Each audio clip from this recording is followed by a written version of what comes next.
And we're live. Yes, I can see that. Let's share. I'm gonna share it on Facebook. All right.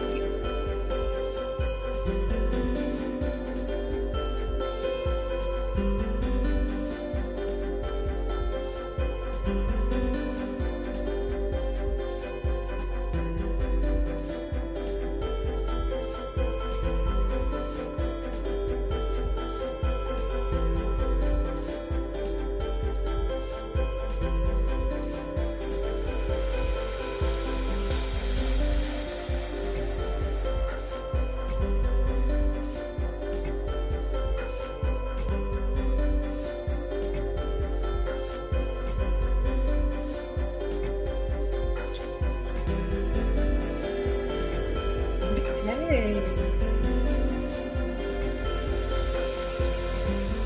Did you tag Gary? Hold on 1 second. You're good. I was just curious. There we go. Now I can hear us. I'm sorry. What was your question? I was just asking, did you tag Heather or did you tag Joyful Spirit? I think I tagged both. Both? Okay. I'm going to just see if it'll pull up. I know I tagged you in the live. Let me see if it'll let me tag it while we're actually live. You want the joyful one? That's my business page, but if you do Heather McLean, it's going to pull more people, I think. All right. Guess what I can do? What can you do? I mean, if you send it to my page, that's fine, but I do a lot more streaming on my I just did both. Okay. And it's going to let me, now that you're tagged in it, you should have the capability to share it to yours while we're live, because this is hosting it.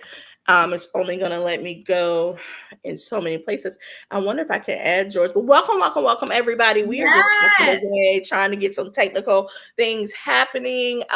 Welcome into the space. My name is Angel, and I am the Soul Healing Coach. And you are in the Soul Healing Coach podcast. And if you are listening by radio on Thursday nights at 7 p.m., welcome into the space, and this is Talk to Angel.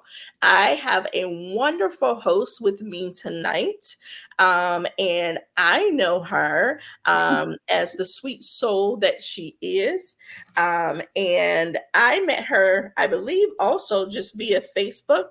But let me tell you what I love about this woman. First of all, her name's Heather.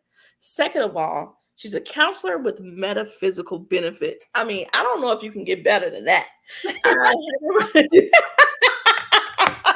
Would you like to introduce yourself and tell us a little bit about who you are? Absolutely. Well, thanks everybody who's watching. I am technical's not my thing. So for my folks, thanks for following however you got here. So thank you. Yeah, my name's Heather McLean, and I am, I tell people when I describe myself, I'm a woman, I'm a mother, I'm a wife, I'm a sister woman. I am empathic, and I firmly am committed to my soulful expansion. And I love what I have learned over the last number of years on how to attune to my higher power, to God, source, spirit, universe, how to do that in a way that was intimate, personal, and worked for me. And since I found that freedom, so much has changed for me. I am a counselor. I have worked in the counseling and social work community for over 17 years. I am a foster parent, and I'm an adoptive parent. I have four. I got 4 adopted children. I've been divorced, and I've been remarried, and I've had long-term relationship between. And I tell people all the time, I am literally the girl next door, or the witch next door, because I also provide, in addition to counseling, tarot readings, past life regressions. My biggest, most exciting thing that I love doing is what people don't expect is the Akashic healing services of inner child, lineage, soul cohesion. So when we talk about metaphysical benefits, what do we mean? It means I have the counseling background, but I also have the time and the work and the discipline in for the metaphysical work that I do in addition to that. So when you work with me, you kind of get a little bit of all of it. You know what? I think that's why we vibe so well because you're so dope. Most of you know that Thank you. as a licensed counselor here in South Carolina, a lot of folks wonder when they come work with me, it's like, you're not like a regular counselor. And this Right. is what I also love about you, Heather, is people can get the clinical side, right? Yes. But then they can also get all the wraparound services that come Mhm. with it. And we both know as energy healers that 100%. Yeah. sometimes things are just trapped in those Yep. etheric fields. Yep. And sometimes people need to use, whether it's oracle cards, numerology cards, tarot cards, Right. to help them find their way. Yes. And Right? that's really the way I talk about it, because I do have a Christian background and upbringing, and I understand the stigma that goes with everything. Also, as a member of the counseling community, there's expectations, and there's a bureaucracy there's a lot of really strict rules, and there should be ethics, there should be all of that. Yes. I did leave the clinical community back in 2018 because there Mhm. wasn't a lot of room, and at that time I wasn't where I needed to be anyway, so it was a matter Okay. of shifting. And I thought I would go back to the clinical world, and there might come a time when I do, but I don't think, it's not a calling on my heart at this point. And that does not mean that clinical counseling isn't a good place to be. It has absolutely all of what it needs to be. There are some who can span both in the clinical community, but I know that it's a very hard thing to do. I have not found, at least in rural South Carolina and in rural Missouri, where I lived before that, I've not found that some of the metaphysical work and the spiritual work that I believe in being readily accepted.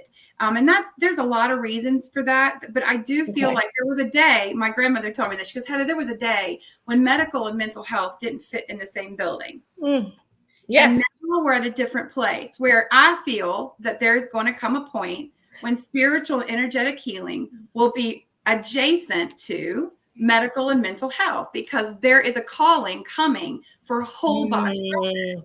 And we can't keep separating it out as separate communities, when really what we need is to all get in the pool and figure out how we can bump elbows better than what we do today. You know what?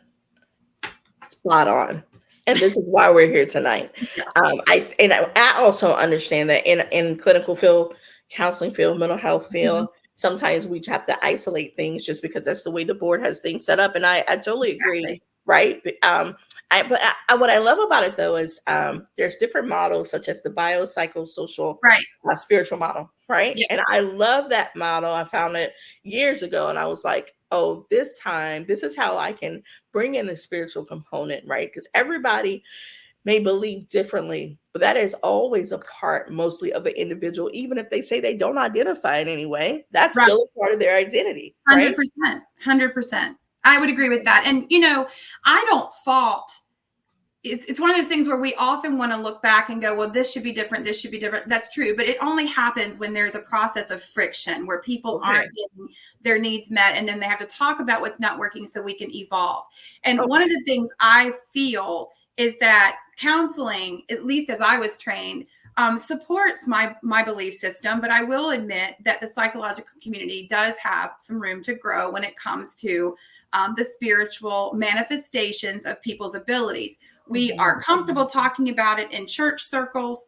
But when we put it in the counseling environment, some of those things, like I talked to God, spirit talked to me, I connected with my grandma in my living room. Yes. I had this meditative experience where I was told I have this deep calling. There are some communities and some environments where when we talk about that stuff, it Mhm. begins like, oh, call the white coats. We've got, all of these deep issues. Yeah. And one of the things that one of the things I love about the work that I do is I have all of that clinical background. And if Okay. someone presents with those traits, I know who to call. I have connections and networks to provide for that. But the beautiful thing is when someone says to me, yes, I struggle Mhm. with depression and anxiety. Yeah. Here's what I really want to work on. I'm one of those nuts and bolts people. And that's where the social work and counseling came together for me.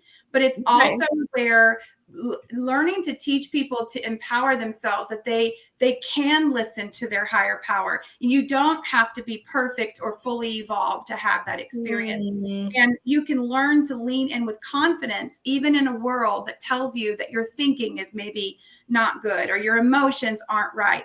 And my heart and soul, and this is why I tell people my business is Joyful Spirit Phoenix Rising, because we are always rising. It doesn't, it's a choice, but I don't achieve perfection or ultimate healing on this side of spirit. We just don't. We're going to go through layers and layers. And so what I love is I learned a long time ago, if I stop focusing on perfection and start focusing on progress, what could get better for me today? What could get better for me tomorrow? Where could I empower myself? How can I grab a harness on this magic that I supposedly have? Where does it come from? I'll figure that out as we go. But it's one of those things where we empower wherever we are in the moment.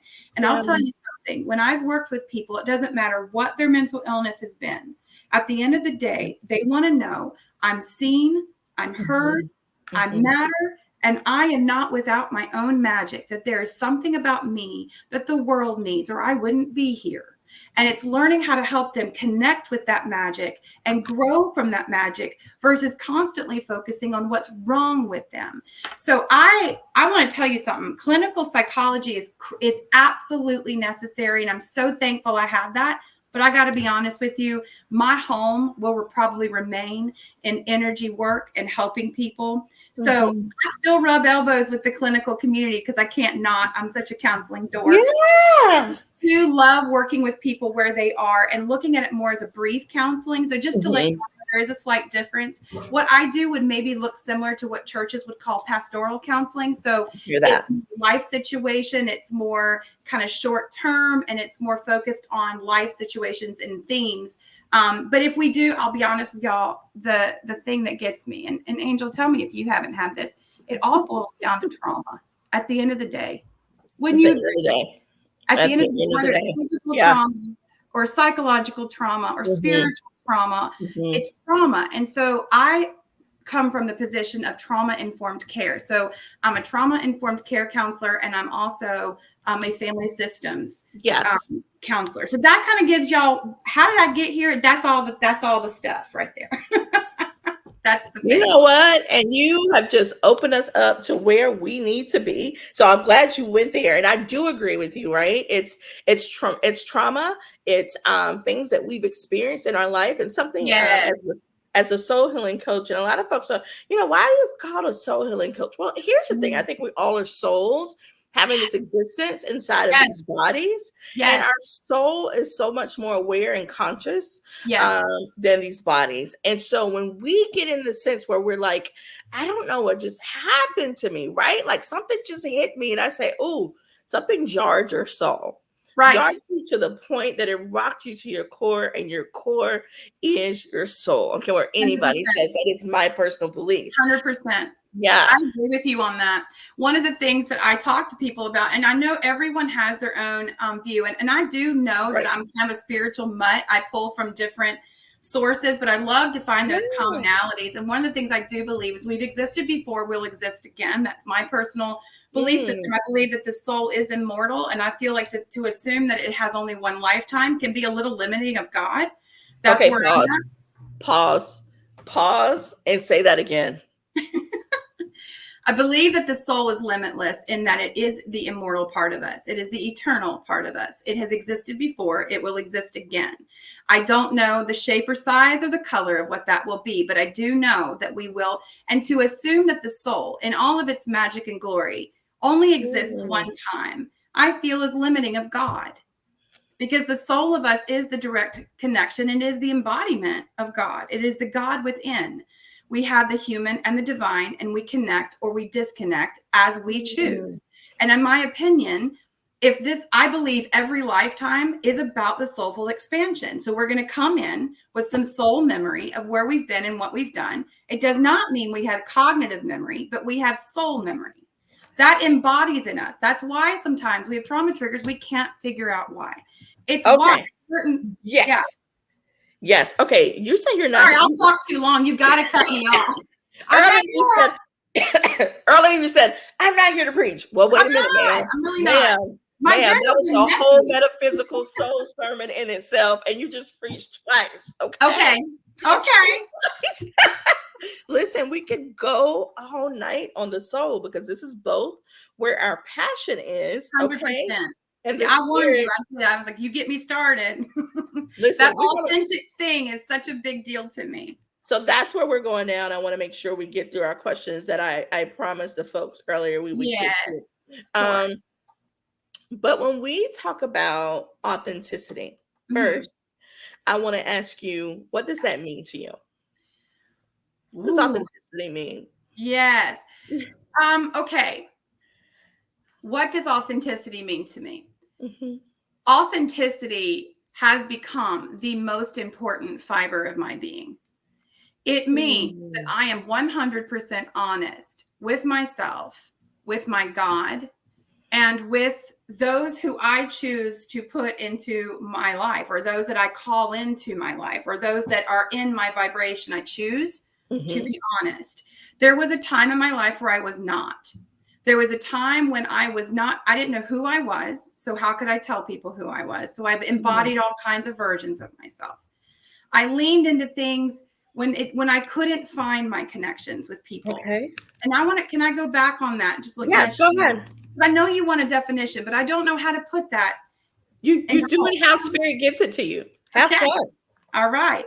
Well, I didn't grow up looking like this. So let's just dial it back just a little bit. So for those of you who wonder, well, okay, how did you get from the Christian thing to where you are today? How did you do that? And I've jokingly said, jokingly, not jokingly, that I'm going to write that book one day. And it's called From Mennonite to Medium, because there is a journey that took place. Now, the joke is that I've been both, will be both, and embody both. So there is no one to the other, but there is the how I lived versus how I lived. So I was Mm. raised Mennonite, which is similar to Amish, but not to the same extreme. Okay. We lived in suburbia, had cars, electricity, but we didn't have TVs, didn't have a lot of that. Went to a church school from fifth grade forward, Okay. and but lived in a neighborhood, got to see the way other people lived, but didn't have a lot of that homemade dresses, hair put up, the whole nine. Okay. Left it when I was Okay. 19. That's the Cliff Note version. I'm not going to go into all that. Left when I was 19. Hopped around with churches that were how do I put this, non-denominational churches. Okay. We did that thing for a while. I love to sing. Praise and worship was big to me at the time. I sang in college, so I did that thing for a while, and then I got married, and we were attending various Assemblies of God churches, and I even graduated my master's in counseling through the Assemblies of God Theological Seminary. Okay. So I have a very strong and rich spiritual connection to the No, Christian tradition. Okay. I hear that. So I went through that divorce and I moved to South Carolina. I did not know when I moved from Missouri to South Carolina post divorce that I was Mhm. about to go into the biggest awakening of my experience. Oh wow. I should have known when I developed uterine cancer and Mm. lost all of my childbearing parts of me Okay. were gone. And I went through a divorce right away after that, and also lost 100 pounds right after that. That was a whole window that happened. So I'm going to just share the first thing that I would say to anybody is you are Mhm. going to feel the shift in your physical experience, usually before you start to put the dots together that this is spiritual. So when people say, these things are happening, those who know, okay, there's something going on, there's a shift happening. I wasn't there though. I was not there, and I was still doing the whole, I wanted to be saved, I wanted to be rescued. I didn't look at it as this is something that's for my healing. I just didn't see it that way then. And hindsight 2020, of course, I can see what was happening, but at the time I didn't. Fast Okay. enlightenment happened here. So authenticity, what does it mean? It means that it was hard enough to go home to visit my Mennonite family, not being Mennonite. Then it was hard to go home and say, I can't have children. I'm infertile. Then it was, I'm fostering and I need y'all to to be okay with who we choose to foster and adopt. It was all of that. And I was met with wall after wall after wall, because once I left the Mennonite church, nothing I ever did good in my life was ever going to measure up. So I saw religious issues from literally barely coming out of childhood of what God might say about me. And so moving into the world, trying to figure my way as a woman, I went to an all girls college and I found myself just trying to be like them. And I became a cutter and I had anxiety issues and I was anorexic. I was anorexic. I was a fat anorexic girl, by the way. People don't think those exist, but they do. So I was that girl. I was restricting and doing all kinds, and I was very unhealthy. And so Yeah. authenticity for me was learning how to be myself, but I didn't know. And so, Angel, authenticity for me Mm. didn't click until I was in my 40s. And I have to be honest, when I listen to women say, I'm going to be myself, trust yourself, know yourself, y'all, we got to get to know ourselves. And That's that right. requires dialing it back to realize, why do you believe what you believe? Who told you? What was their reference point? Where did that come from? What was that thought? Where did it start from? And Mhm. also, how does conviction look? And is sometimes conviction a personal thing or a social thing? And so understanding the spirit and how spirit works with us as individuals Yeah. versus collectively what we're told it has to look like. For me, authenticity has been, I am truthful to myself, I am truthful to my God, and I am truthful even when it's flawed in my cognitive functioning. Even when I Wow. Wow. I got to cut you off right there. For those of you who are listening by radio, I don't even know. I don't even know where to go with this because Heather's just blown the whole, what do we call, idea of where we were going, and she's taken us somewhere different. But that's what happens when an oracle and a medium get together. That's what you get. Spirit comes in and reigns over. So we are going to pause right here. And for those of you who are listening by radio, we ask that you just join us and come back with us, and we'll be right back.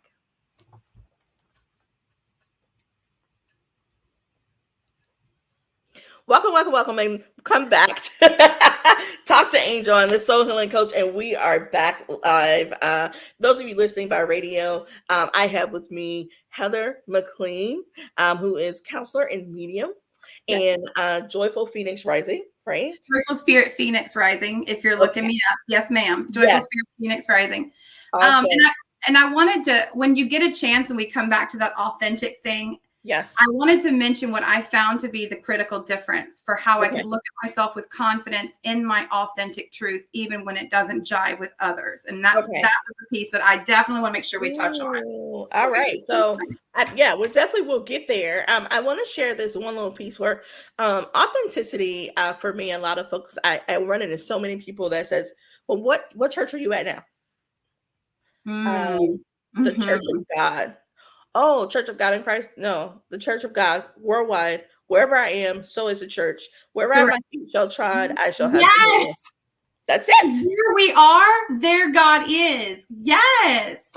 And so, in that understanding, there's been a struggle within myself, like through my Yeah. 20s and my 30s. And there's something spiritual about that number 33 and 38 and 40. That Mm. something just happens, right? Where Mm. it switches and you go, and y'all know me, y'all know my mouth. I'm not doing this shit no more. I am not showing up anymore in the way that other folks require and want me to behave in order to be a part. Yes. Especially Yes. when I am in my authentic self and I feel good in myself Mm. and the people who are around me love me. Yes. God loves me in that respect, right? 100. And God is not separated from me in that respect. And so a lot of times when we see people have their own journey, and let's be very clear, I still believe in God. I still believe in God, but in a whole different way. We can Oh, talk about yeah. God the Mother, God the Father, Spirit. We talk about all that. Mhm. We can also talk about the Holy Spirit, the Spirit. We can talk about ancestors. We can talk about angels. We can talk about spirit guides. We can talk about all that stuff, right? Because that is part of the fullness of how I understand and know God now. Oh, that's the You word. know, Wholeness. yes. And Wholeness. so We I'm don't like, need to isolate things and criticize and put them in boxes. It all exists for us for the ultimate relationship of yes. our soul to our source. No, you're right on it. Heather, you're right on it. And I think that's why I wanted us to connect tonight, is because what I love is how I watched you do your reading live the other night. And I was just blown away with the ability of authenticity, even when you're like, I don't even know how this is going to go, or you're Oh like, yeah. let's see where spirit leads, is the fact that you don't have constrictions on spirit, on God, and you just kind of let it flow. And so with that, you told us who you are. Yeah. You told us what you do for a living. Yes. Can you tell us what your calling is? Oh. Or is there any difference? So that's hard. And I'll tell you what, I used to think that I was just this really difficult person. I used to even describe myself as difficult and complicated because I've always felt such an intense drive to better understand. And when I was in the second grade, Angel, in a public school, this is before my family pulled me out of public school. Okay. They told me I got the award for the most inquisitive student in the second grade. And I didn't even know what the word inquisitive meant. So I went home and asked my mama, and she said, "You are nosy." Well, here's the truth of it. That's the way it looked at the time. But what it really was I am a truth seeker and have been since the minute I breathed air, the minute that I was fertilized. I was looking for truth. So here's the thing. My dad called himself a truth seeker, and his story is a whole nother topic. But my dad is the reason why I had access to the outside, because my dad was a convert to the Mennonite church. So I had a whole side of my family that wasn't Mennonite, and I loved. Oh, wow. Right. And so it gave me opportunity to connect and ask questions. And my grandmother, I call her Nan, she was the woman that I looked to and said, God placed her in my life at a time when I wasn't getting very positive messaging about being female. And so there was a lot there. So coming back to what you said, I'm trying to go back to what you just It's okay. said. Where did I go? Your calling. Are they the same? So I remember asking my grandmother, why was I so different? Why did I have to stand out? Why was I the black sheep? Why was I the one that had to come? Like, my heart was always there. For whatever reason, they couldn't understand the words. They couldn't understand the behavior. And I just was shunned. I was emotionally and psychologically shunned. I wasn't physically shunned, but I was in other ways. So I grew up. Oh, wait. So say that again. How were you shunned? Emotionally and psychologically. That's a whole nother. That's show number 2 between the two of us. We're going to have to, because I'm going to tell you something. Mennonites are not the only ones who own that behavior choice. No. And there are people growing up who don't know God outside of the way they were raised. Yes. And truly. I'll tell you the truth, the freedom for me, and I want to say I've been given privilege in this regard. I'm thankful, because when I said, God, show me who you are so I know who I'm worshiping, help me understand. What God did was sent me into my own self, sent me into my own spiral, helped me better understand trauma, sent me children that put me on a quest of asking different questions. Ooh. Because let me tell you something, God resides in the 2 children that I have that are on the spectrum. God resides in my child who just came out as gender fluid, who better understands divine feminine and divine masculine energy than any teen, and is forgiving about pronouns. It's not about ego. And this is a child who did not grow up with I was people who know me well know I am a protective, sheltering kind of mom. I am. So for them to have these experiences and come to me and say, so when you say you saw me with my child sitting there and turning cards, it's because my child is one of the most intuitive people that I've ever met. They're 15 years old, have been in my life since they were 14 months. And I learned something from my child every day. And for the first few years, when I didn't know what I was doing, and I was a mean mom who was momming by conditioning, okay? And I was heavy-handed. And I didn't want to be Mennonite, but I didn't know how to not be Mennonite as a mother. So I was constantly working and pushing, and I was intense. What is my soul calling? My soul calling is to show up, to be here now, to accept the assignment. And the assignment for me is to be the best mom I can be, the best partner I can be, the best sister woman. But guess what? Ain't none of that going to happen if I can't sit down and be quiet and listen to the still small voice. Where? Not out here, here, every day. And when we choose to tune in, that voice will not accuse you, will not yell at you, will not mistreat you, will not drag you through stuff that is not yours to carry. That voice is your Almighty, and that is your soul self. And I call my higher self my soul self. My soul self is going to sit with me. And they say, but it just sounds like my voice in my own head. Of course it does. It's your soul self. It's the voice you know. But that doesn't mean it's not of God. There we go. There we go. Oh my gosh. I need to. It's going to look different. Why? Because your journey is going to be different. And the people you need around you. Sometimes our family of origin get way too much priority on our energy list. That's my truth. Wee. I think that they are there to set a foundation of what your soul contract might look like in this lifetime. And they might come with a package deal of a whole lot of stuff we didn't think we signed up for. But the hard part is, and this is the part I lovingly sit with my folks through, whether it's a reading or a counseling session or just a hangout moment. And I say to them, number one, what is it you need to hear right now? Because you're fighting yourself somehow when you look at some of that and you're feeling the shame and the hurt. The other thing is it possible that these people showed up to be your mirror so that you could get your stuff and figure out what's yours and what's not and move forward? Because every single one of us represent a legacy. And we get a choice of what we do with it. And we also get a choice of what we cord cut, cleanse, and say, not on my watch. And that's healing. So what is my soul calling? To show up in my own stuff, in my truth, my messy, dirty, stank, messy. Girl, you know I cuss in real life. Listen,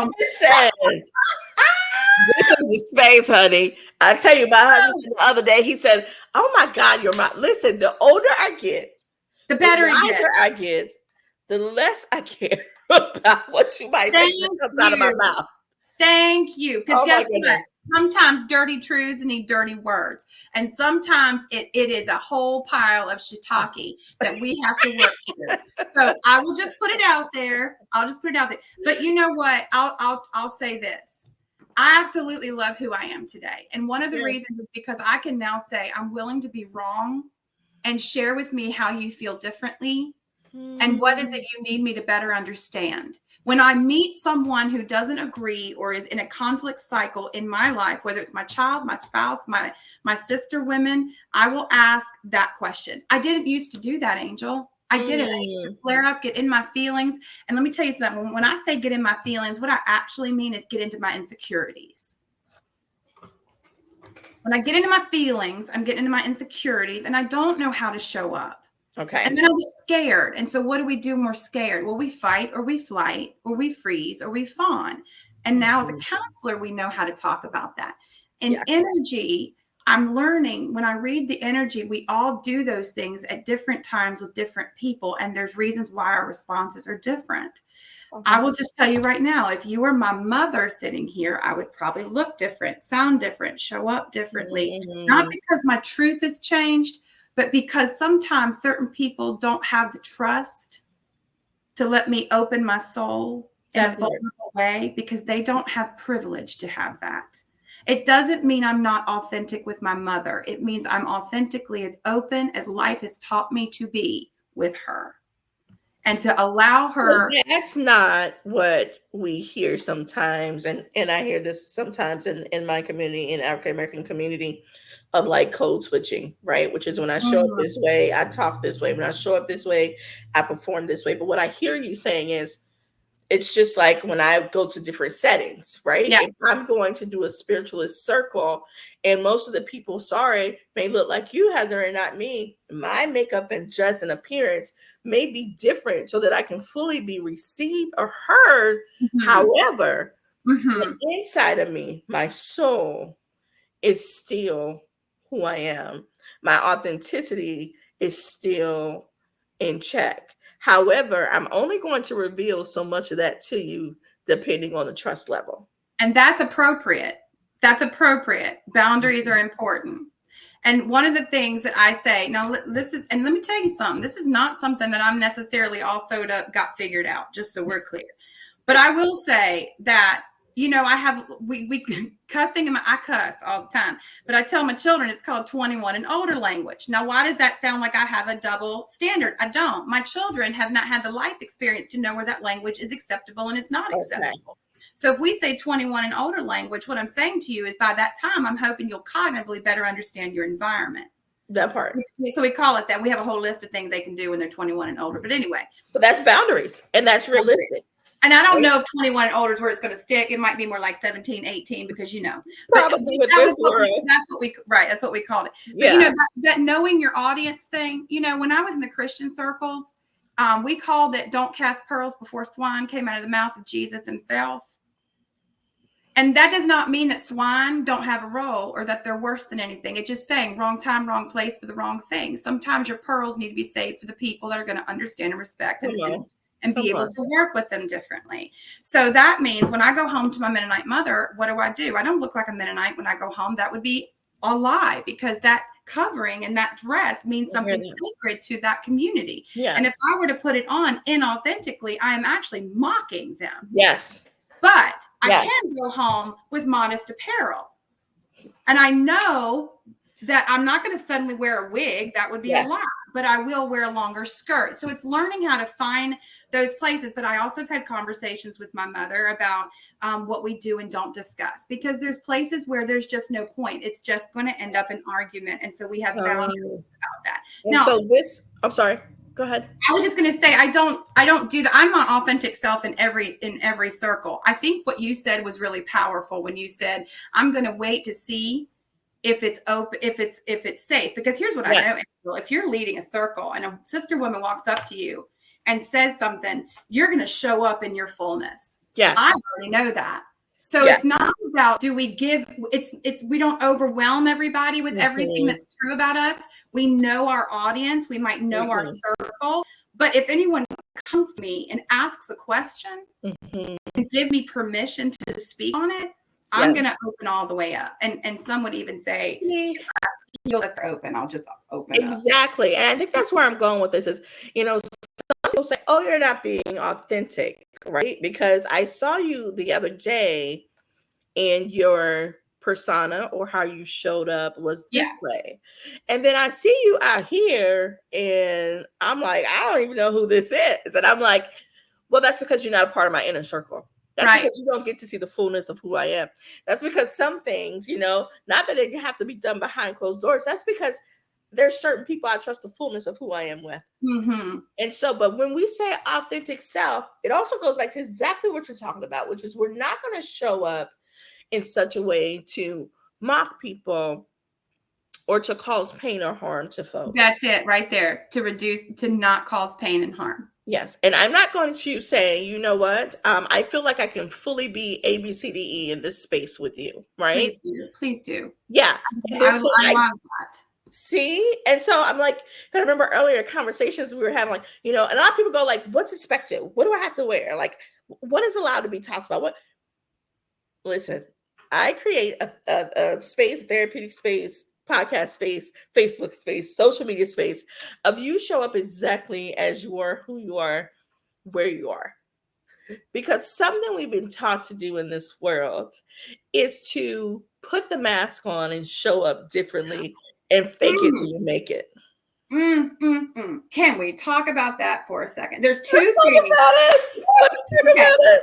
So number one, I want to go back to something you said about the fullness of you. I had a situation recently. I did try to reach out to some family of origin, and I wanted to try to connect because my mother's getting older and I don't have those relationships. And my brother, who has not had any interest in knowing me in my life for quite some time, said, if you'll let me be on Facebook and see you on Facebook, I'll determine if I want to have a conversation with you.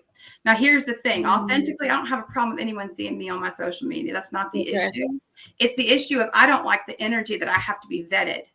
So I will tell you that I've been on both sides of that authenticity issue. Okay. What ended up coming out of that for me was, okay, I'm trying to connect as a sister to a brother. I don't need to be vetted. But if it was something different where, I'm just letting you know, I went through that with my brother recently and I didn't know quite how to work with that. But what I did know was that it proved to me where I was, the truth of it. I don't have a relationship with them anymore. It's just that simple. And my Okay. sister-in-law said, you're the one that keeps bringing this pain up. What she really was saying was, this only happens when you reach out to us. So that was when I realized they couldn't say no. So they had to give me a reason. And so that was something that shook me about the authenticity issue. Because I was like, why did I feel a catch in my spirit when they said that? Why couldn't I just make that easy for them? Oh, But it okay. really felt like I don't want to put myself on jury for a situation where I just want to talk to my brother. So I will tell you, I've been on both sides. Now, the other thing that I want to talk about, what you just said, Yes. when you came to the end of that comment, see, that's how quick Well, it happens. It flies in and it I got flies out. killed at brain, so don't even ask me to repeat it. No, no, no, Um, no. We were talking about authenticity when it comes to spaces, I think, weren't we? yes. And it's oh gosh, that's so bad. In the The sense authenticity of of spirit, I performance. think. Is it true? Okay, you said something about the mask we hold or something like that. Oh, so we've been taught in this world to show up as something different than what we're actually feeling, Yes, actually experiencing, who we actually are. yes. So Yes. when I go to the high school right now with my gender fluid child, and I'm a spiritualist and I believe in all these things, and we're talking about it, and my child is sitting there, and they're saying, well, he was making potions or spells and was using a different language and was doing something around himself in his classroom. And we found that the Yeah. kids complained and said they felt scared. I said, well, did you ask my child what they were doing? And my child said, Mom, I was doing a protection spell because they were saying things that were mean to me. And I was doing what you told me to do, which was speak an intention and bring in protective energy. And that's what I Mm, was doing. That was practicing their spiritual truth in a classroom setting where their spiritual truth was the thing the kids seemed afraid of.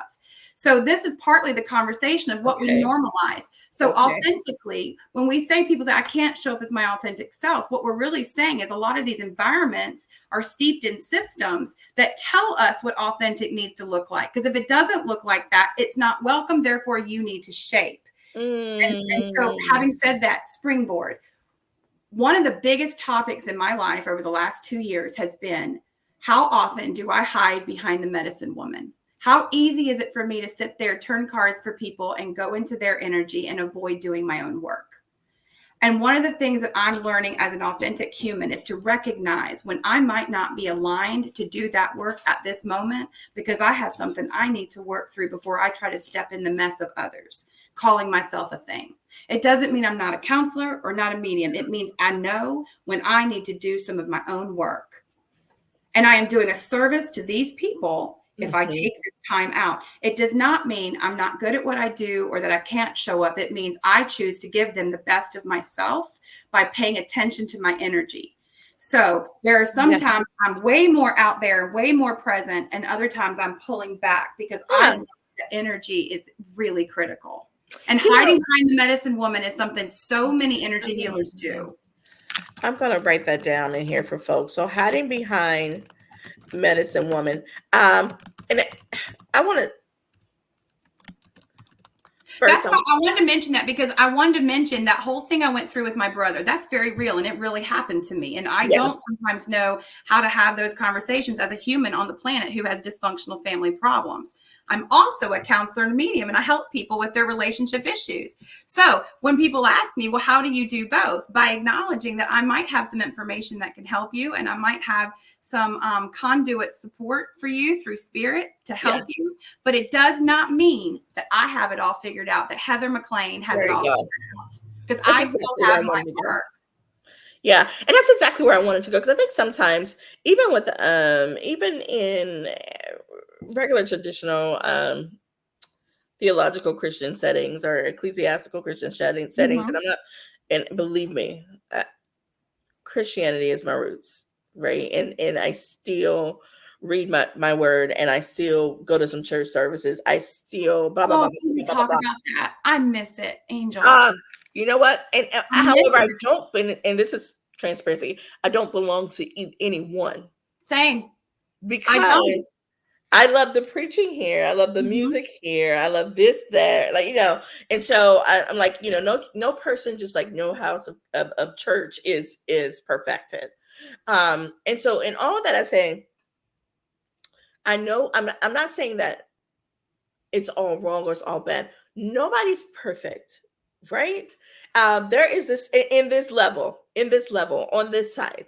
There is a song by Beautiful Chorus that I've fallen in love with in Mm, probably 2020, 2018, 2019. That says, I am perfect as I am. yes. I am perfect as I am. The first time I heard it, I was like, oh, why does that feel bad? Because Mm, for years, I was told that's wrong, that's bad. You still got work to do. You still got to do this. You're sinful. You're this. You're that. And then I listened to it some more, and what they're saying is, right now, this moment, this day, I'm perfect as I am. Maybe not in the next 20 seconds, maybe correct. not yesterday, but Right. right here. It doesn't mean that his body is perfect. Oh, heck no. My thoughts are not perfect. I mean, everybody's working on something, right? And however, my soul Yeah. that's in this body, Yes. oh yes, it is. Yes. And my soul knows the way. Go I've ahead. I'm talked sorry. about that with people. I said, words broken. I remember one of the Christian things is you're born a sinner and you need saving. And I don't 100% agree with that. And so I just want Mhm. to share. I don't identify as Christian today. I Oh, do you're love not. Jesus and Yes. everything Jesus stood for. I pray to Jesus. I Yes. receive Jesus's messages and I still feel it's a healing relationship.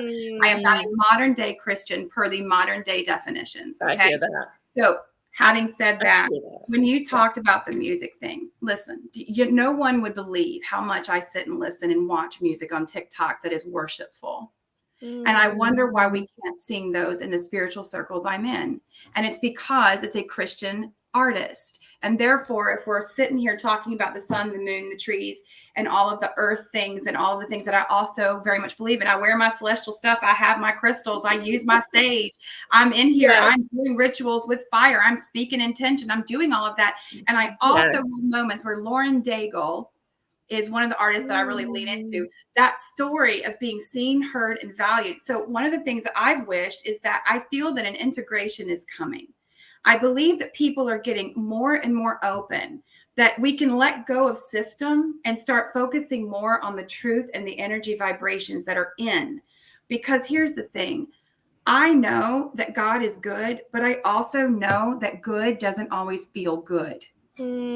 And that mm, is one of the things that's hard when we talk about coming into this life and we see the tragedies and the violences and we see the things that God could stop, the rapings that could be interrupted, the mhm. evil that could be put out immediately. Yeah. Why? Why? So one of the things that happened in my awakening was coming to an understanding that we're not broken. We're in puzzle pieces. And when you Mhm. buy it in the store, it comes in a box and it gives you a picture of what it's supposed to look like. You get it home and you put it together. And sometimes you might start in a corner and sometimes up here. And that's why it gets messy, because when we don't know exactly Mm, what the pieces look like or how it's supposed to go together, we struggle with the concept that we're broken, that something's innately wrong with us. When in fact, you're 100% perfect in the moment of the ask. What's wrong with me is really what happened to you. What do we need to do to heal that? Why is the healing going to help you? How mm, would you like to see the healing show up, and are you open to the healing showing up the way it needs to? For me, the brokenness is when we choose to stay in a place of brokenness. That's the brokenness. It's when we ah, choose to stay broke. When you look at it as I'm a part of a yes. piece, of a Yes. story, of a frame, and I'm going to go from there, and it's going to be messy and uncomfortable and it's going to hurt and people are going to offend me, and I'm going to see these things, these horrible things, and I'm going to keep showing up and being here now. When Wow. people come to me and ask for future readings, Mhm. I'll ask them, I'll be like, I can do that, but it's based on your current energy. Do you really want to know the future based on current? See Or do that. you want to see what we can do to get the current to match where you're actually headed, which is Akashic Records readings? So I will tell you, when it comes to people come to me for a couple of reasons. One, Heather, what's my purpose? Why am I here? And why did all of this bullshit have to happen? Number Wow. two, number two, if God is good, then why? And they fill in the blank. Heather, my mom and dad told me they'd always be proud of me, they'd always love me. But the day I came home with a dress on and I was born with male parts, suddenly I was scary to them. How come they don't know who I am? When someone comes home and Mm, says, I love someone of the same sex, and this Christian God is saying that I am dirty or bad, when I hear those stories, All I hear is a person in pain for being authentic and being told your authenticity bothers me. So I'm a safe place Wow. for people and however they show up. And I'm not here to fix anyone. And I think Mhm. counselors who show up to fix someone, you can feel that agenda. I'm not here to fix anyone. I'm here to sit with you in the mud puddle where you're spinning Right. your wheels. We're In going to the get whole there. space. That's And it. we're going to hold space and Yep. you're going to be okay. And you're going to have sacred witness. And we're going to put it together piece by piece. Exactly. Oh my.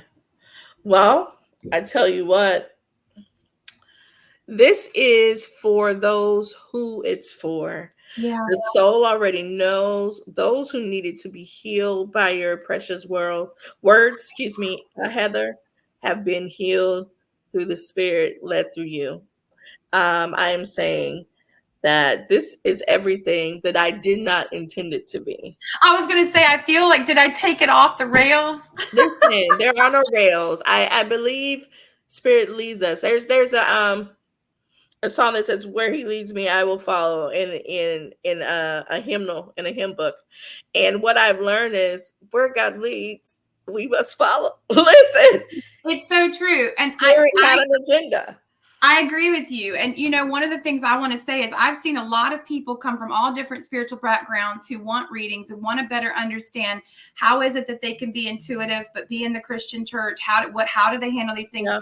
That empathic development coaching is one of the things I love the most because I get to sit with people who said, I've been this way since I was a child and nobody made space for it. And I want to know what to do with it. So if you're out there and you're listening and you're looking for someone to help you better understand these things that you see, hear, and feel, and you've been feeling judgment, shame, and put in a closet, I call it the witch's closet, be willing to come out.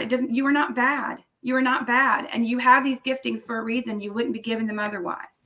So sitting with someone who loves you, cares for you, and can give you safe space. That's when you ask for my calling. My calling is to show up, but my second is to offer safe space. That's who I am. Well, my dear, I thank you for sharing Yeah. your love, your gift, your calling, your most truthful, authentic self with us. Y'all, this is Miss Heather, and we thank you, Heather, so much for showing Thank you for up having me. and Thank you being so with much. us. You guys, as we normally close out, I say, beloved, I wish that you will prosper and be in good health, even as your soul prospers, Yes. because truly tonight has been what I call the meeting of the worlds, in the Yes. sense that our mind, body, soul, and spirit. We have talked about everything from how we show up as a mother for our children to, how this spiritual process has been for us and where we're going in it. And let me tell you what I love about this space is it's freeing, it's open, it's inviting, and nobody ever has to pretend there's something else while they're here. And I Yes. thank you, Heather, for being open and transparent for my folks who are here. And so let's just recap two things. The comments that were coming in. Yes. Loretta says thank you. I put in there reach out to Heather, help with your spiritual needs, your journey. Yes, Um, please. hiding behind the medicine woman, that's a whole nother conversation we got to continue to have. I would love that. Um, Tanitha says, I love Heather's energy. Aw. And because we both either still practice or formally practice with mental health or therapeutic spaces, I put in all caps. This is not a mental health or therapeutic space. Yes, you have to be careful. Yeah, I understand that. So Neetha says, come on, sis, when you were talking about right before you got to the medicine woman. Yes. He was here for it. Sunita says, I felt just like you were when you were growing up. She says, my uncle, let me Oh, look see, at what is that. that? She says, my uncle guidance guides me, to the path has shown me the light in which God leads. And so Hmm. she identified with you talking about some of your experiences. I put also mommying by conditioning, because that's a whole word right Listen, there. and that's a Right topic I there. want to talk about more with you down the road because I know both of us have gone through a journey of learning how to wife and to mother and to do it in a way that's authentic. So I Yeah. would love that. And my story as an LGBTQ member, I don't look like that. I look like I'm in a heteronormative white relationship in America, and my Mhm. life is actually quite surprising. And I have children that are, it's not just my child that came out. I had to come out about who I am, and I had to figure out who I was before I would ever talk about dating or connecting again. So, what I want to say Wow. is yeah, I love that people are saying, yeah, I see myself in that story. And that's all I've ever wanted is openness and authenticity. To me is why do you tell your stuff? Because there's always Mhm. someone out there who didn't know that it was safe to talk about, and That wanting part. someone to feel that cared for them. So if any of y'all out there heard that, I'm here. I am 100%. Yeah, trauma informed, Coretta Trauma said. informed. I'm trying Mhm. to just, I just realized I could do this. If some of you are wondering what the Revolutionary Love Fellowship is, so I have an online church ministry. And it says use the word church in the sense of where people meet to pray. Don't Yes, read too much into that. Um, and so the point is it's a virtual space for people to gather to listen to things such as this. And so yes. all of the podcast things will be shared on that page because I believe, we all have something to share that can help and Mhm. uplift folks in the world. And I believe it's all around love and revolutionary That's love, which all means it I is. love That's you all with it is. everything Yes. you come with. Hmm. So, yes, this has been wonderful. Thank you, Heather. Is there anything you want Thank to say you. before we close out? I just think I want to encourage everybody tomorrow, do something that's authentic for you. Don't worry about what anyone said or what anyone asked. If it's you and it's your intuitive truth, show up. The people that are supposed to know you and see you in that space will, and those that aren't will remove themselves. Allow people to remove themselves. Do not chase people. I've said that's part of authentic living.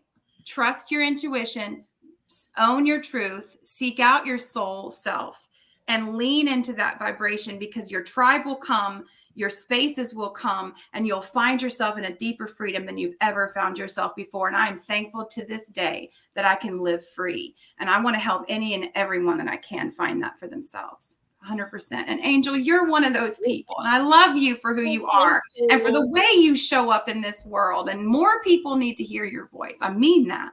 Thank you, love. We're trying. I'm trying. We will continue to try. Well, I'm Thank in you your for corner. joining me. Thank you, Heather. And y'all, Heather will be back. We got to get another Oh, date because she's got so much to say. Thank you all for watching. I got to figure out how to end this. You all take care and be well. And Heather, hold on for 1 second. I And sure will. remember, be made whole.